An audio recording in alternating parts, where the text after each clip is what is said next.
Bonjour bien-aimés dans le Seigneur, et nous sommes heureux de vous retrouver encore aujourd'hui pour continuer avec notre émission Les messages des trois anges. La fois dernière, nous avons passé en revue les prophéties apocalyptiques et maintenant, par la grâce de Dieu, nous allons recevoir une interpellation de sa part. C'est-à-dire, après avoir suivi tous ces précieux messages, nous sommes invités à réagir. C'est pourquoi nous avons de beaucoup plus d'attention pour ne pas commettre une erreur. Ainsi donc, le Seigneur veut nous entretenir sur un sujet intéressant aujourd'hui, et le sujet qui s'intitule « Le Saint-Esprit et le péché impardonnable ». S'il vous plaît, je vous en supplie, ne commettez pas le péché impardonnable après avoir suivi ce message précieux, cette vérité présente.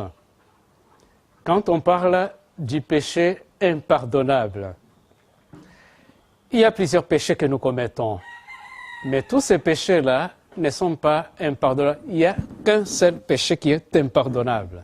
Dieu peut pardonner tous les péchés sauf un seul. Mais quel est ce péché que Dieu ne peut pas pardonner?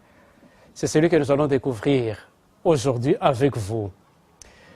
Le péché impardonnable, il n'y a que la Bible qui puisse nous aider à le découvrir et aussi nous montrer comment l'éviter.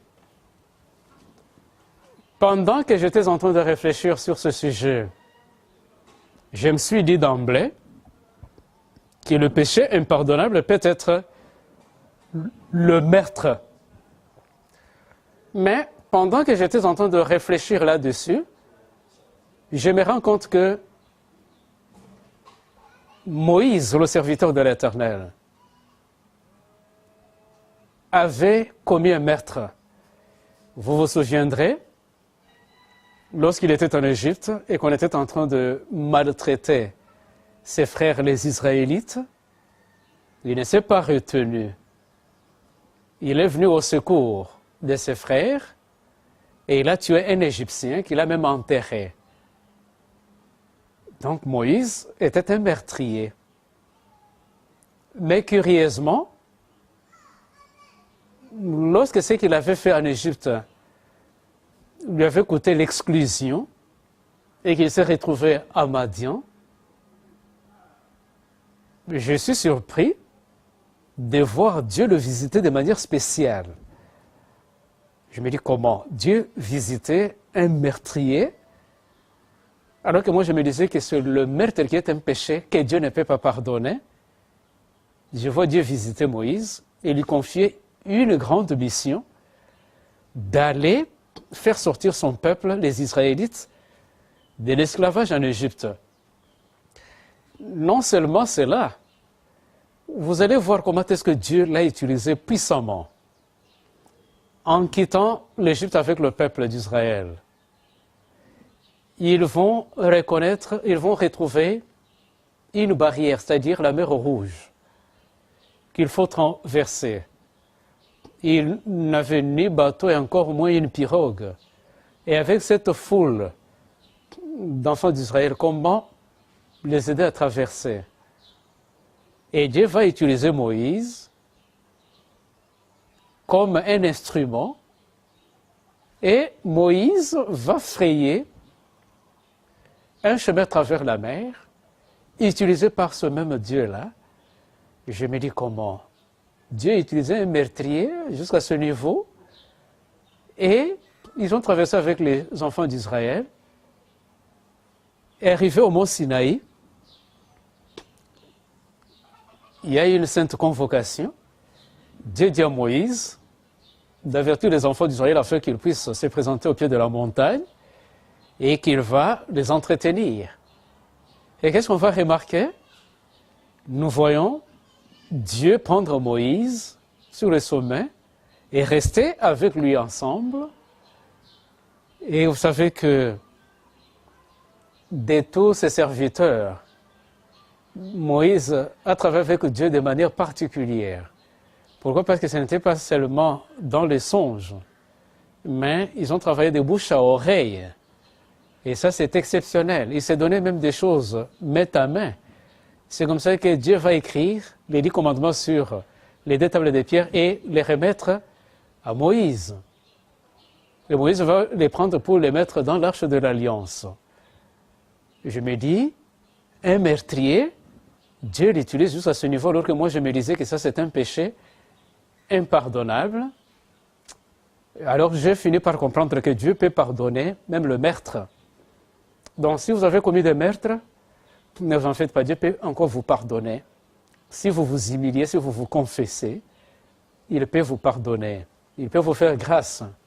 Alors je me suis dit, le péché impardonnable, ça peut être le mensonge ou la tromperie. Et pendant que je réfléchissais aussi, que je scrutais les Écritures, je réalise que pas du tout. Ce n'est pas le mensonge ou la tromperie qui est un péché impardonnable. Pourquoi? Parce que j'ai vu par exemple Jacob qui a menti son père et qui a arraché le droit d'aînesse à son frère. Et quand il était en train de fuir, et la nuit, pendant qu'il dormait, avec une pierre comme oreiller, il va voir une échelle qui reliait le ciel à la terre et qui avait des anges qui faisaient des va-et-vient sur cette échelle. Je me dis alors, un escroc qui reçoit une visite pareille des saints anges, et c'est surtout quand je lus le 28e chapitre de la Genèse, au verset 15e, où il est écrit, « Voici, je suis avec toi », et là c'est l'Éternel qui s'adresse à Jacob, dit « Je suis avec toi, je te garderai partout où tu iras, car je ne t'abandonnerai point. » Quelqu'un qui a proféré des mensonges, quelqu'un qui a trompé, qui a arraché le droit d'aînesse de son frère, Dieu dit qu'il sera toujours avec lui et qu'il ne va pas l'abandonner. Alors j'ai compris que le mensonge ou la tromperie peut être pardonné par Dieu, ce n'est pas un péché impardonnable. Mais ma préoccupation demeure, c'est quoi le péché impardonnable? Et je suis allé plus loin, j'ai pensé que ça peut être le fait de renier Christ. C'est ça le péché impardonnable. Et curieusement, pendant que je continue encore à sonder les Écritures, je réalise que l'apôtre Pierre avait renié Christ, et même 3 fois. Et curieusement, je vois à la Pentecôte un Pierre transformé. Dieu l'a utilisé puissamment et il a présenté un grand sermon et de multitudes se sont converties. Je me dis, c'est que renier Christ, ce n'est pas ça le péché impardonnable. Mais ma question demeure toujours. Quel est le péché impardonnable? Bon, je me dis, peut-être c'est le fait de persécuter les saints de l'Éternel, ses serviteurs. Mais curieusement, toujours continuant à lire les Saintes Écritures, bon, j'ai vu le cas de Paul, Saul de Tarse, qui maltraitait les chrétiens, et ce qui a fait que certains ont fui même Jérusalem. Et lorsque Paul a appris qu'ils étaient quelque part, il va arranger son équipe pour les poursuivre afin d'aller les tabasser, les ligoter, les mettre en prison. Et curieusement, sur ces chemins de Damas, en tout cas, il va rencontrer Christ, dont il persécutait les saints. Et je me rends compte qu'il est devenu un grand prédicateur de l'Évangile. Et quand je regarde même dans ma Bible, dans le Nouveau Testament, c'est lui qui a le plus écrit. Donc Dieu l'a utilisé de manière particulière. Un grand écrivain des Saintes Écritures, un grand prédicateur, il a ouvert beaucoup d'églises. Il a été à Colosse, à Éphèse, il a été à Thessalonique, partout là, en chantier, en train de pénétrer de nouveaux territoires et d'ouvrir des nouvelles églises.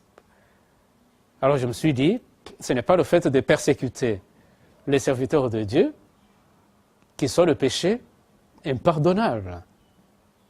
Bien-aimés dans le Seigneur, il se peut que nous soyons des grands pécheurs, mais nous avons un grand sauveur. Ça, c'est la bonne nouvelle. Peu importe le nombre de vos péchés, peu importe vos souillures, la bonne nouvelle, c'est que nous avons aussi un grand sauveur qui peut pardonner nos péchés, sauf un seul, le péché impardonnable. Je me suis dit, le péché impardonnable, ça peut être l'adultère. Mais ma Bible me montre une prostituée qu'on a présentée à Jésus et qui devait être lapidée. Mais Jésus n'a pas donné l'autorisation qu'elle puisse être lapidée. Il s'est mis à griffonner au sol et quand il s'est redressé, il a remarqué que ceux qui l'avaient amené avaient pris le large. Et Jésus n'a pas condamné cet adultère, cette prostituée. Mais au contraire, il a pardonné. Donc je me dis que l'adultère, c'est aussi un péché que Dieu peut pardonner. C'est pourquoi si vous avez mené une vie de prostitution et que vous êtes touché par tous ces messages que vous avez suivis, à travers cette émission des 3 anges, que vos péchés ne vous éloignent pas de Christ. Venez tel que vous êtes, il va vous accepter parce qu'il pardonne même l'adultère. Parce que la Bible nous l'a démontré, bel et bien qu'il a pardonné cette prostituée qu'on avait présentée devant lui. Et cette bonne nouvelle, nous la trouvons bien en 1er de Jean, le chapitre 1er, le verset 9e, où il est écrit « Si nous confessons nos péchés, il est fidèle et juste pour nous les pardonner et pour nous purifier de toute iniquité. » Il suffit seulement de confesser nos péchés. Tous les péchés qu'on venait d'énumérer jusque-là, ils sont pardonnables. Vous vous confessez devant Christ, ou vous vous confessez devant vos semblables que vous avez offensés, et Dieu vous les pardonne, sauf un seul, lequel nous continuons toujours à sonder les Écritures. Mais en 1er de Jean, chapitre 1er, verset 9, si nous confessons nos péchés, il est fidèle et juste pour nous les pardonner. Mais quel est ce péché qu'il ne peut pas pardonner, le péché impardonnable? Comment pouvons-nous expliquer ce péché impardonnable? Je vous invite à lire avec moi dans Matthieu, le chapitre 12e, le verset 31e et le verset 32e. Là où il est écrit, « C'est pourquoi, je vous l'ai dit, tout péché et tout blasphème sera pardonné aux hommes. Mais le blasphème contre l'Esprit ne sera point pardonné. » Ça, c'est Dieu, c'est Christ qui est en train de le dire. Il peut tout pardonner, sauf le blasphème contre l'Esprit. Ça ne sera pas pardonné. Il poursuit en disant, quiconque parlera contre le Fils de l'homme, il lui sera pardonné. Mais quiconque parlera contre le Saint-Esprit, il ne lui sera pardonné, ni dans ce siècle, ni dans le siècle à venir. Bien-aimés, voici le péché impardonnable, le blasphème contre le Saint-Esprit. Rappelez-vous que les serviteurs de Dieu qui nous ont précédés, pasteur Jean-Paul Lagarde, pasteur Walter, c'est poussé par le Saint-Esprit qu'ils vous ont présenté ce message, cet évangile. Et lorsque vous allez dire non à ce message que le Saint-Esprit vous a adressé à travers ces instruments, vous êtes en train de commettre le péché impardonnable. Donc le péché impardonnable, si vous voulez bien, n'est pas une catégorie des péchés, c'est le rejet continuel de l'appel du Saint-Esprit. Pendant 6 mois, et même plus de 6 mois, le Saint-Esprit régulièrement était en train de vous adresser un appel. Si vous avez répondu favorablement à ces appels, gloire à Dieu. Mais si vous avez rejeté ces appels, si vous avez endurci votre cœur, malgré que vous avez eu toutes les convictions possibles, vous êtes en train de commettre le péché impardonnable. On peut tout vous pardonner sauf celui-là. Voilà pourquoi, bien-aimés dans le Seigneur, c'était nécessaire que nous puissions nous entretenir sur ce sujet aussi capital. Nous ne pouvons comprendre le péché impardonnable que si nous comprenons la manière dont le Saint-Esprit a œuvré à travers la Bible. La Bible, depuis la Genèse jusqu'à l'Apocalypse, nous présente l'œuvre du Saint-Esprit, les œuvres du Saint-Esprit. Comment est-ce qu'il a opéré au cours des siècles. Et si nous comprenons bien cela, ça nous aidera à mieux comprendre aussi le péché impardonnable ou le blasphème contre le Saint-Esprit. En Genèse, le chapitre 1er au verset 2e, il est écrit « La terre était informée vide. Il y avait des ténèbres à la surface de l'abîme. Et l'Esprit de Dieu se mouvait au-dessus des eaux. » Le Saint-Esprit était à la création. Le Saint-Esprit a créé. Et ça ne nous surprend pas parce que Job lui-même l'a dit aussi. Il dit « Le Saint-Esprit m'a créé ». Tout ce que nous voyons est venu à l'existence, c'est l'œuvre du Saint-Esprit. Le Saint-Esprit est puissant, est tout puissant, parce qu'il a amené tout ce que nous voyons à l'existence. Et nous-mêmes, nous sommes l'œuvre du Saint-Esprit. Il nous a créés.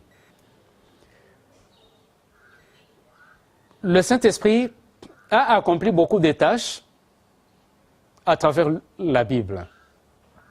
Le Saint-Esprit, comme nous le savons, ça peut être une information pour les autres, est la troisième personne de la divinité. À la création, comme nous venons de le lire, au deuxième verset du chapitre 1er de la Genèse, nous voyons que le Saint-Esprit a joué un rôle actif. Il n'était pas inactif à la création. Et voyez aussi pendant le déluge le rôle que le Saint-Esprit a joué. Après que Noé ait confectionné l'arche, qu'est-ce qui va se passer? Quand nous lisons au 6e chapitre de la Genèse, au verset 3e,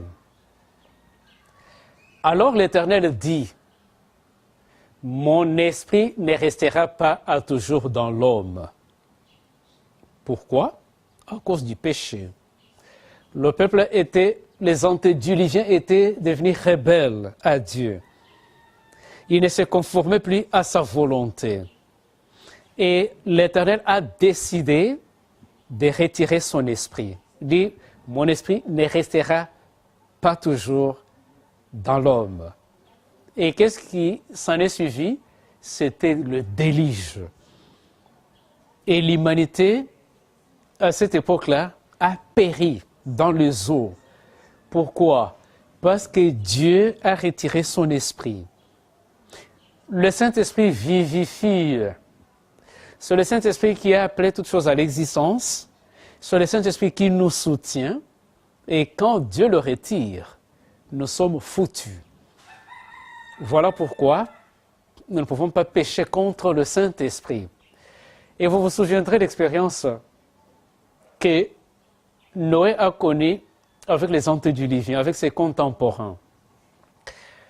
Il les a appelés à maintes reprises, les invités à entrer dans l'arche.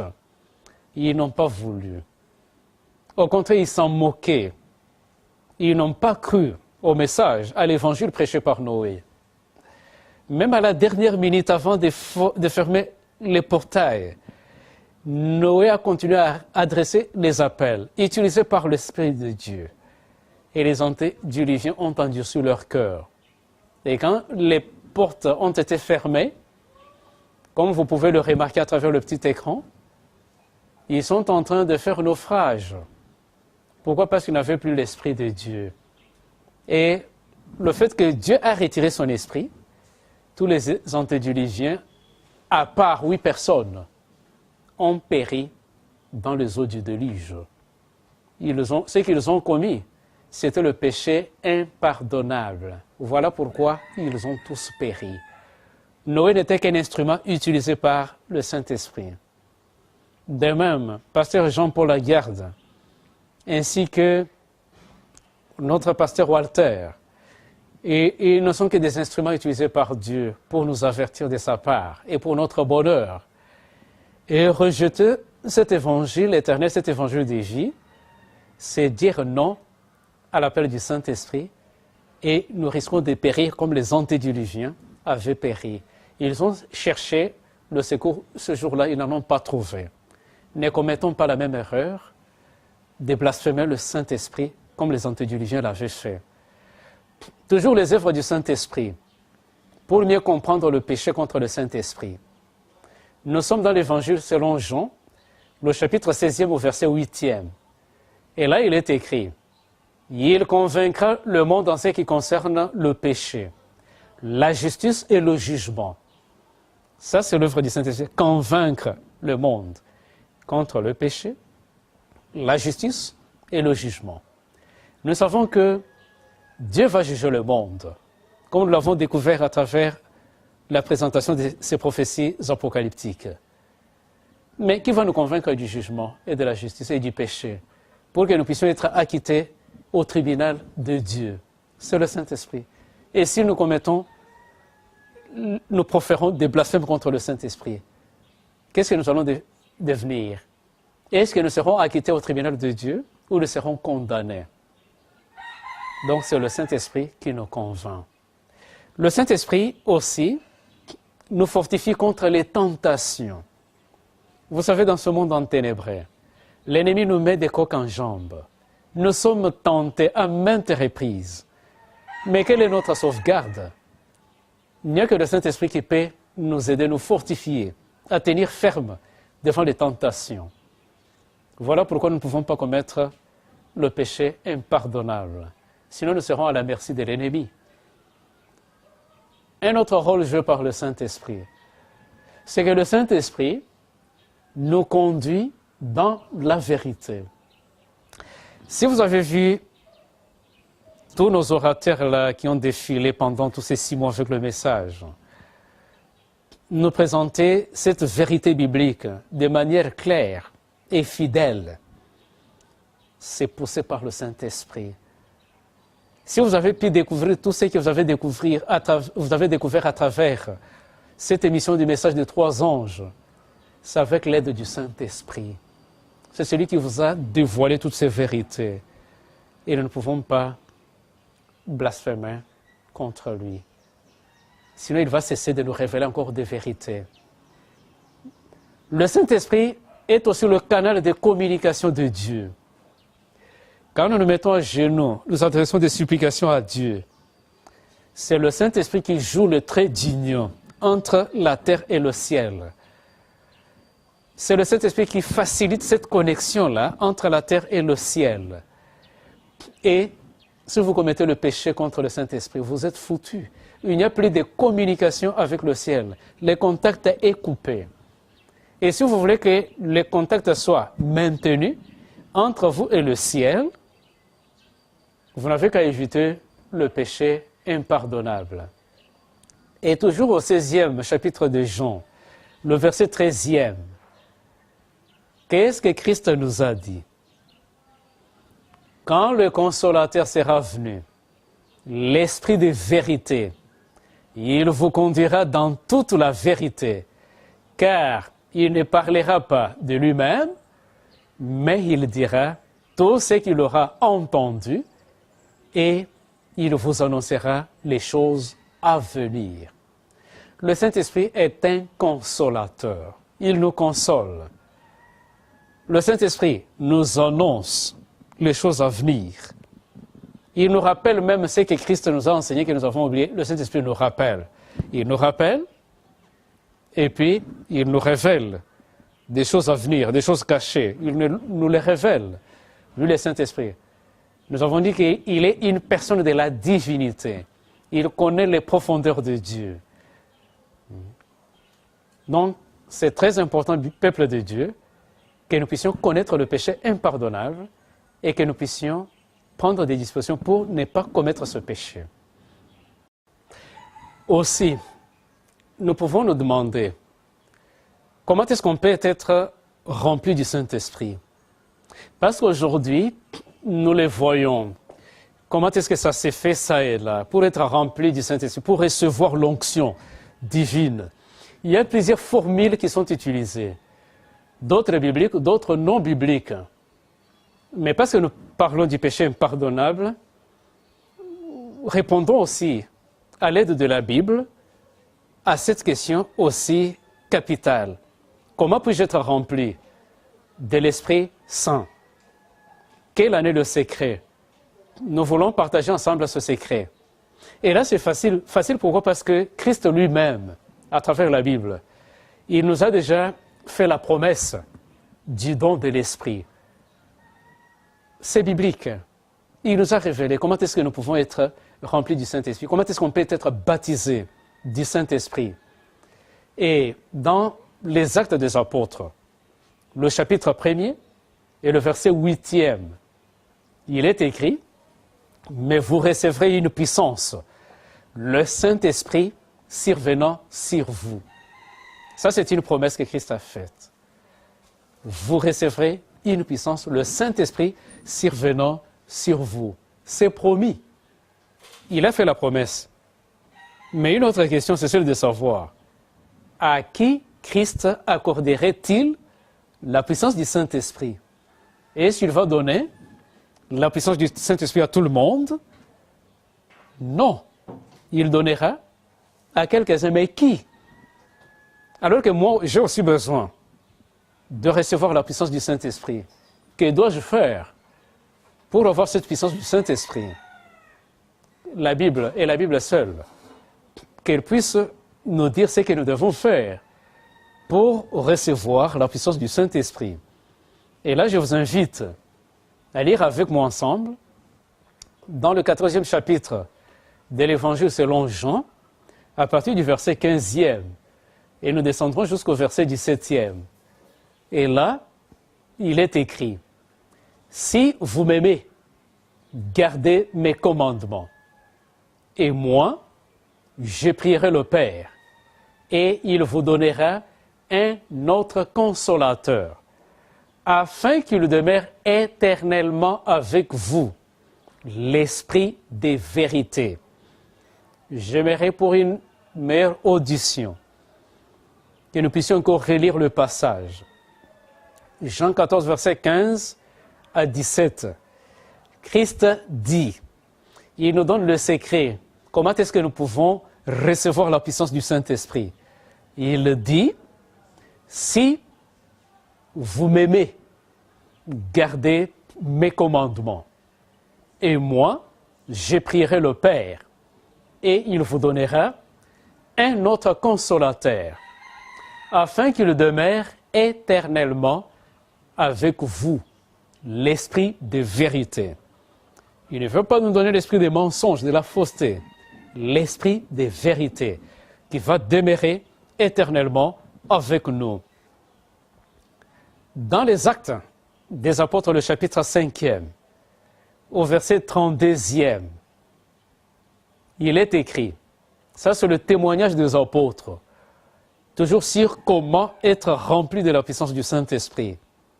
Ils disent que nous sommes témoins de ces choses, de même que le Saint-Esprit que Dieu a donné à ceux qui lui obéissent. En Matthieu, Jésus lui-même dit que si vous m'aimez, gardez mes commandements et je prierai au Père. Si nous gardons ces commandements, il va prier au Père et le Père va nous remplir de son esprit de vérité. Et si les apôtres disent la même chose, ils disent qu'ils sont témoins de ces choses, de même que le Saint-Esprit que Dieu a donné à ceux qui lui obéissent, à ceux qui gardent ses commandements. On ne peut pas être désobéissant à l'Éternel et que l'Éternel vous donne aussi son esprit. Jamais. L'Esprit de Dieu est donné à ceux qui lui obéissent, à ceux qui gardent les commandements. Et c'est Christ qui le dit bien. Vous lui êtes obéissant, il prie son Père pour qu'il puisse vous remplir de son Esprit Saint. Voilà, bien-aimés dans le Seigneur, le secret pour recevoir la puissance du Saint-Esprit. Maintenant, parce que nous parlons toujours du Saint-Esprit, permettez-moi de pouvoir relever certaines situations pour que nous puissions être éclairés par la Bible et la Bible seule. C'est encore une préoccupation que nous rencontrons. Qu'enseigne la Bible sur le don des langues? Parce qu'il y en a qui disent que si on ne parle pas en langue, on n'est pas baptisé du Saint-Esprit. On dirait que le baptême du Saint-Esprit est synonyme du parler en langue. Mais rappelons-nous que le parler en langue n'est qu'un des dons du Saint-Esprit. On peut ne pas parler en langue, ce n'est pas une preuve qu'on n'a pas le Saint-Esprit. C'est pourquoi j'aimerais qu'ensemble, nous puissions répondre à cette question. C'est que la Bible enseigne concernant le don des langues. Premièrement, ce que nous devons retenir, c'est que lorsque le don des langues fut imparti le jour de la Pentecôte, chacun était capable de comprendre dans sa propre langue. C'est ce que nous trouvons au 2e chapitre des Actes des Apôtres et au verset 6e. Tout celui qui avait ce don à la Pentecôte, il était capable de comprendre dans sa propre langue ce qui était là. Alors que les autres parlaient en langue, ceux qui étaient là comprenaient dans leur propre langue. C'est-à-dire, vous parlez par exemple dans cette langue-là, vous êtes par exemple swahiliphone, moi, je vous comprends en lingala. Ou bien, si vous le faites en Chiluba, moi je vous comprends en lingala. Ou si vous le faites en lingala, un ressortissant du Kasaï vous comprend en Chiluba. celui qui est à Mwanda vous comprend en Kikongo. Donc, c'est ça ce qu'il faut retenir. Lorsque le don des langues a été imparti, ça se faisait de cette manière-là. Et parce que le Saint-Esprit est le même hier, aujourd'hui et éternellement, ça doit se faire de cette façon-là. Vous parlez en langue, les autres vous entendent, vous comprennent dans leur propre langue. C'est ce que nous trouvons en Acte 2, le chapitre 6e. Deuxième observation, c'est que le don des langues était un langage réel. Là, il faut bien souligner. Le don des langues était un langage réel pour communiquer l'évangile. Langage réel, nous insistons, conformément à la Bible. On ne trouve pas des langues, un don des langues dans la Bible avec un langage irréel. Ça n'existe pas. Langage réel. Nous mettons l'emphase sur ça. Et c'est biblique. Dans quel but? Pour communiquer l'évangile. Vous vous retrouvez dans une assemblée. Vous parlez en langue. C'est ça votre don que vous avez reçu. Mais dans une langue que les gens ne comprennent pas. Or, l'objectif de parler en langue, c'est pour communiquer l'évangile. Mais d'abord, vous parlez dans un langage irréel. C'est déjà en dehors de la Bible. Et puis les gens ne comprennent pas. Alors que le prédicateur, quand il monte en chair, avec son don de prêcher, il édifie toute l'assemblée. Celui qui a le don de chanter, avec sa chorale, quand il passe là, toute l'assemblée est édifiée par le message contenu dans le chant. Mais moi, avec mon don de langue, quand je parle, personne ne comprend. En quoi est-ce que mon don de langue édifie l'Église de Dieu? Deuxièmement, retenons que le don de langue était un langage réel et pour communiquer l'Évangile. Aujourd'hui, si ce don existe dans l'Église de Dieu, dans l'Église chrétienne, que ce soit un langage réel, que ce soit pour communiquer l'Évangile, que ce ne soit pas seulement du bruit. Là, nous sommes dans la Bible, mais sinon, on est en dehors de la Bible.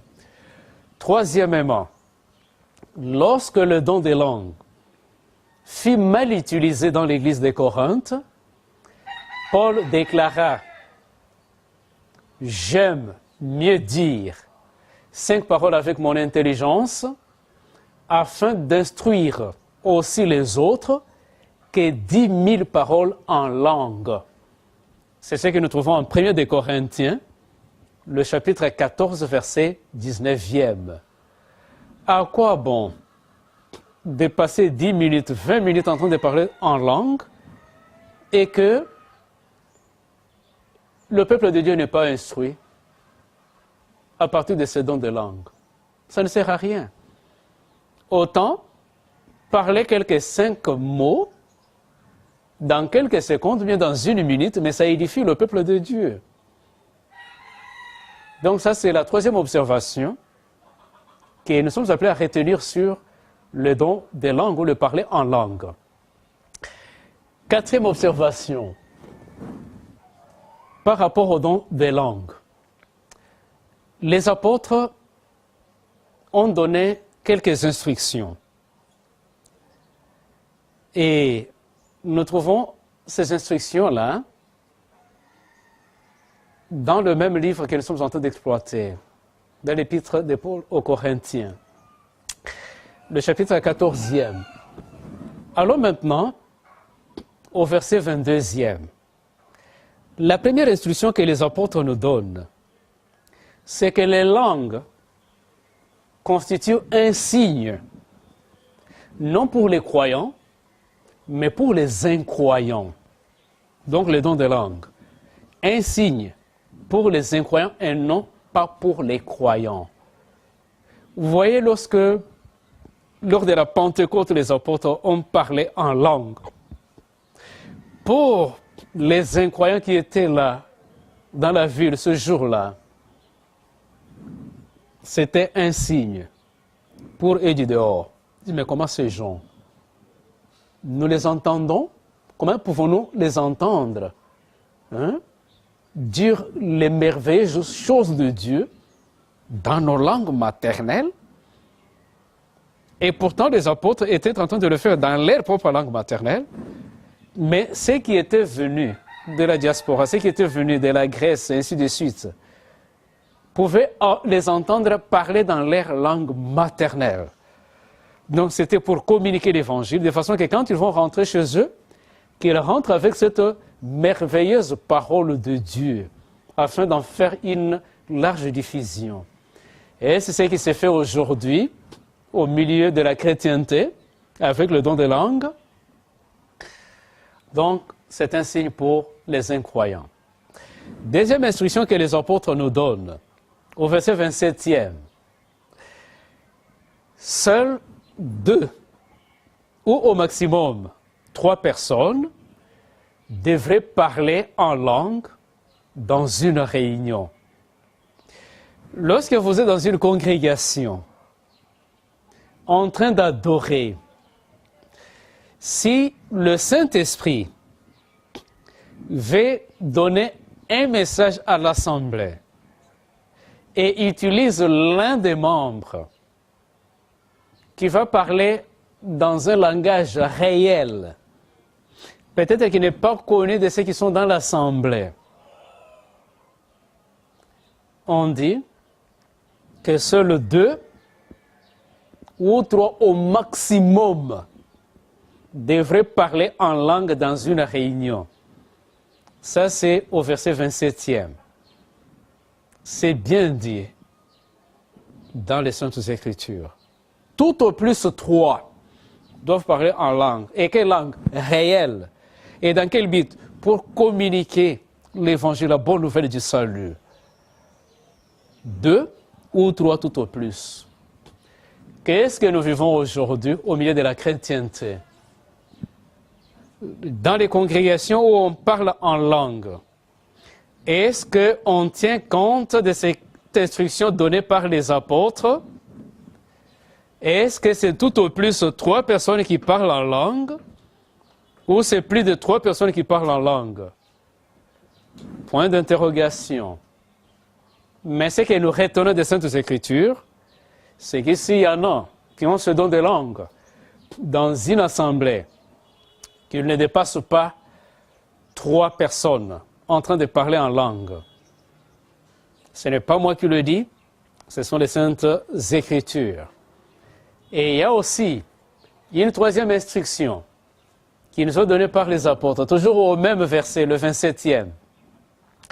Ils disent, il doit y avoir un interprète présent dans l'assemblée. Parce que le Saint-Esprit coordonne les choses. Il sait que celui-ci vient de la Chine. Je lui ai donné le message. Et que la congrégation ne connaît pas le chinois. Le Saint-Esprit qui veut édifier l'assemblée à travers celui-ci qui a ce don de langue-là, quand il va parler en chinois, parce qu'on a parlé des langues réelles, ce n'est pas le boroshidadadada. Je ne sais pas, borakashidadabrakadada, c'est quelle langue? Est-ce que c'est une langue réelle entre nous? Soyons sérieux avec la parole de Dieu, avec la Bible. Borashidadada, brodododododo. C'est parlé dans quel pays sur cette planète Terre? Est-ce une langue réelle ou irréelle?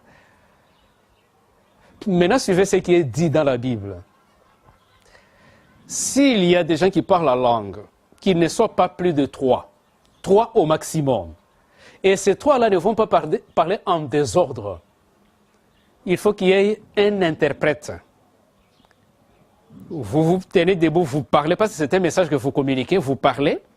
Le Saint-Esprit a suscité aussi quelqu'un qui va interpréter le message pour édifier l'assemblée.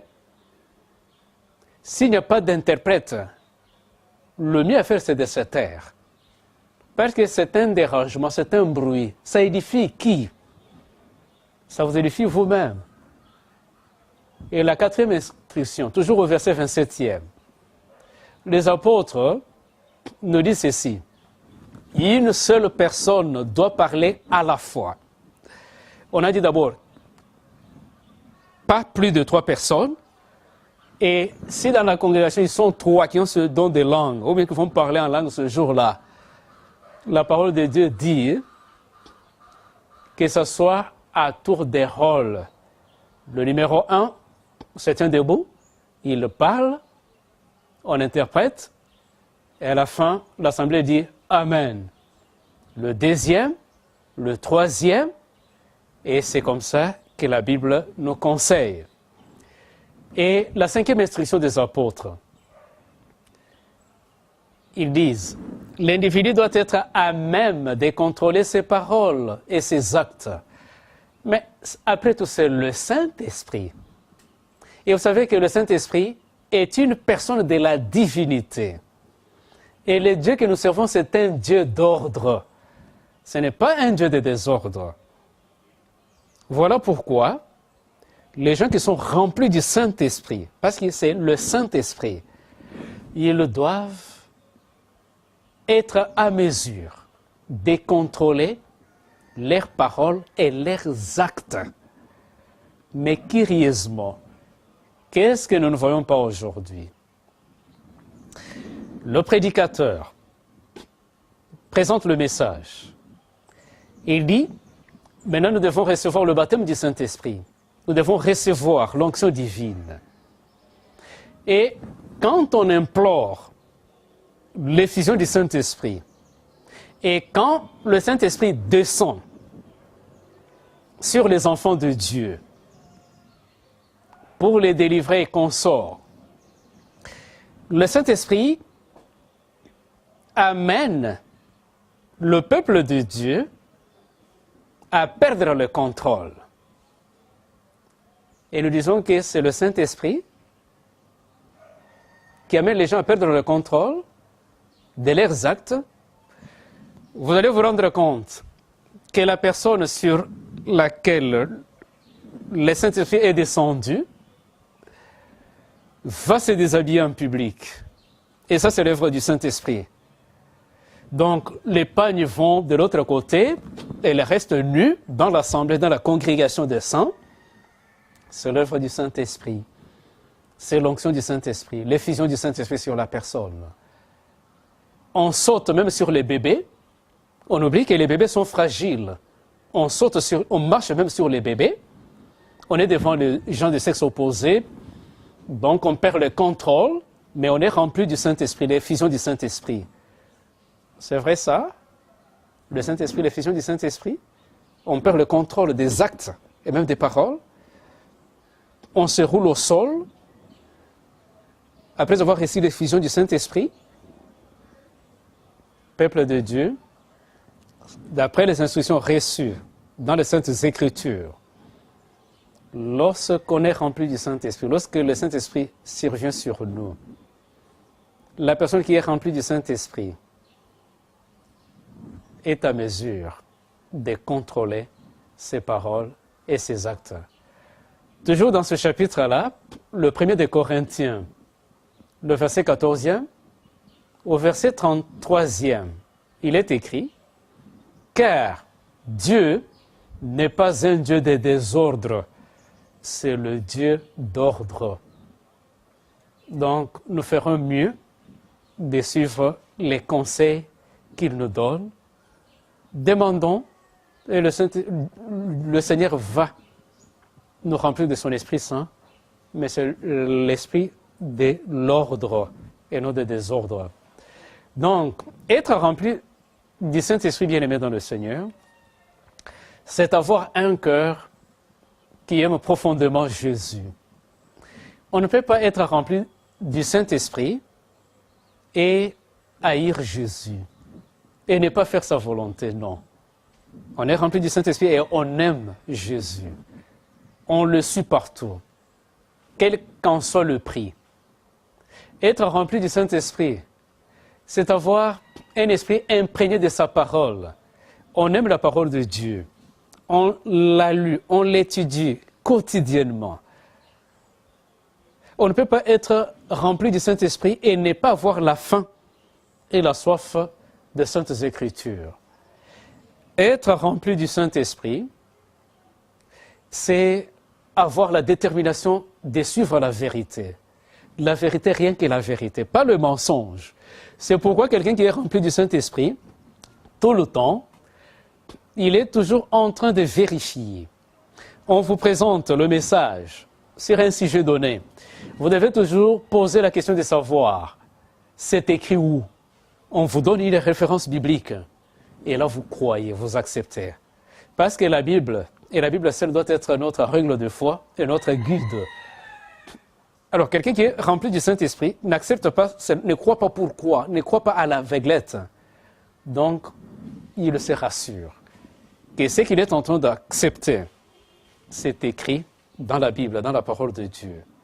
Là, on est rempli du Saint-Esprit. Donc, on a la détermination de suivre la vérité.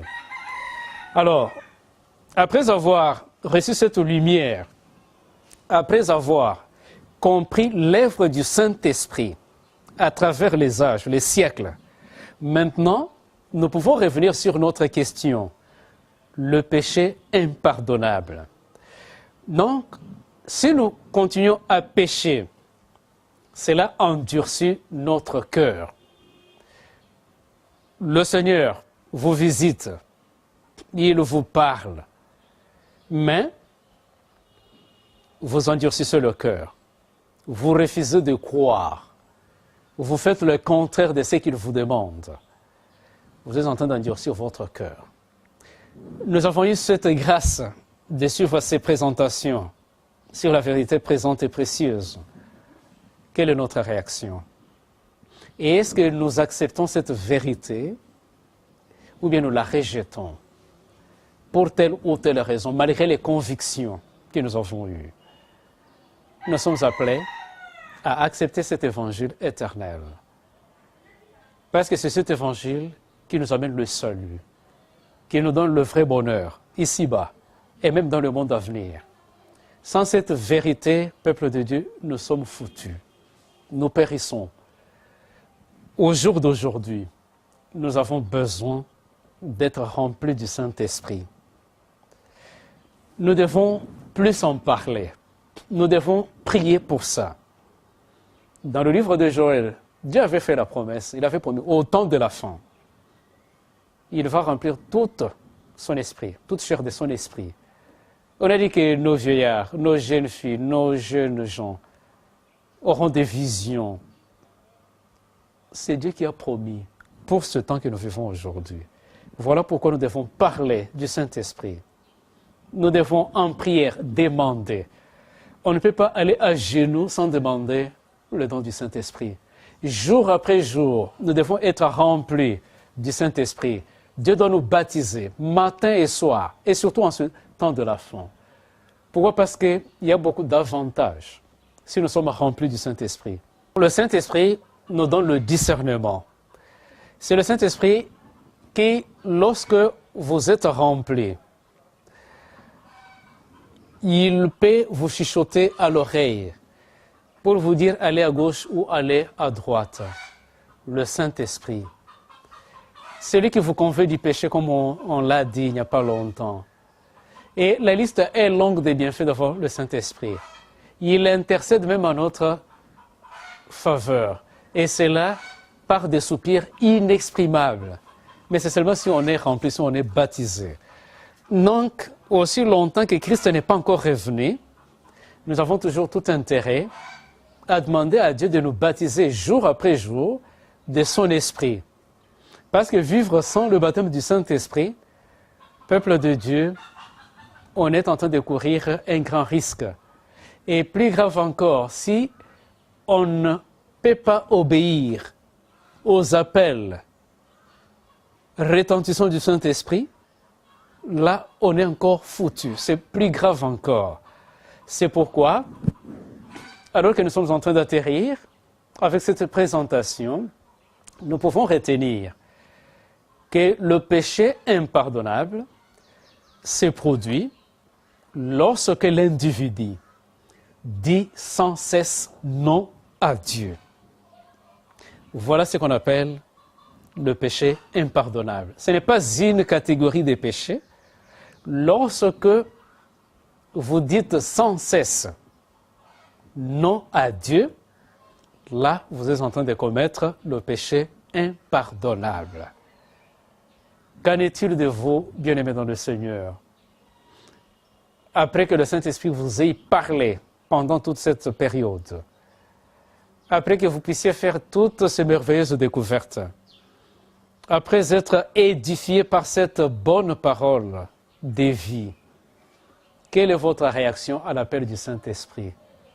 Prenez-vous la décision d'obéir à cette parole pour que votre nom reste inscrit dans le livre de vie et que Christ prie à son Père afin qu'il vous baptise de son Esprit Saint? Et si ça, c'est votre décision, nous glorifions le Seigneur. Et ne gardez pas toute cette vérité pour vous-même. Il faut la partager aussi avec vos semblables et le Seigneur vous bénira davantage. Voilà pourquoi je vous invite à adopter l'attitude de prière. Alors que nous voulons prier, vous abandonner entre les mains de Dieu, afin que lui, qui est en train de vous parler régulièrement, qu'il puisse vous assister, vous aider à ne pas commettre le péché impardonnable, mais à lui être obéissant pour qu'il puisse vous remplir de cette onction divine et être un instrument entre ses mains pour le salut de nos semblables. Ainsi, nous pouvons prier. Tendre et bon Père Céleste, nous voulons te dire merci. Parce que tu viens de nous aider à répondre à cette question sur le péché impardonnable. Merci pour ta parole qui nous édifie jour après jour. Aujourd'hui, Éternel notre Dieu, tu nous as révélé qui est le Saint-Esprit et ce qu'il a accompli au cours des siècles et ce qu'il est en train encore de faire aujourd'hui. Parce qu'il est le même hier, aujourd'hui, éternellement. Ton peuple a suivi avec attention et il y en a, Éternel notre Dieu, qui ont pris la résolution de ne pas pécher contre le Saint-Esprit, de ne pas le blasphémer. Et ils ont pris la décision, Éternel notre Dieu, de t'obéir, de garder tes commandements. C'est pourquoi, Seigneur Jésus, nous te supplions de prier en faveur de tous nos téléspectateurs qui se sont décidés de garder tes commandements et que ton Père puisse les baptiser de ton Esprit Saint, qu'ils soient oints, et c'est là pour ta seule gloire. Qu'ils puissent, Éternel notre Dieu, à travers leur caractère, quand ils seront transformés par cet esprit de vérité, qu'ils puissent aussi amener des multitudes au pied de ta croix. Du reste, Éternel notre Dieu, pour voir tous les besoins particuliers de chaque téléspectateur, que ceux qui sont malades, tu puisses étendre ta main puissante et guérissante sur eux et les guérir. Que tous ces, Éternel notre Dieu, qui s'étaient égarés de ta sainte voie, que tu puisses par ta grâce les ramener sur le droit chemin.